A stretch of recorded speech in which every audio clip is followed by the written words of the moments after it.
સાબરકાંઠા એસઓજીની મોટી કાર્યવાહી. ખેડબ્રહ્મામાંથી ગેરકાયદેસર હથિયારો સાથે 11 આરોપીઓ ઝડપાયા.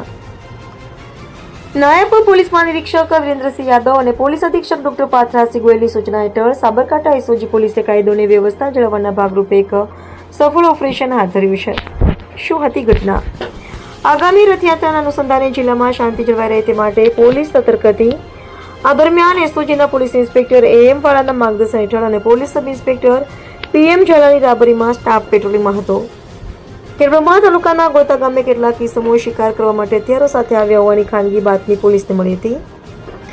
બાતમીના આધારે પોલીસે સ્થળ પર જઈ આરોપીઓને કોડન કર્યા હતા. અંધારાનો લાભ લઈને ભાગવાનો પ્રયાસ કરતા ઇસમોનો પોલીસે અડધા કિલોમીટર સુધી ડુંગરાની તળેટી અને જાડી ઝાકરામાં પીછો કરીને ઝડપી લીધા હતા.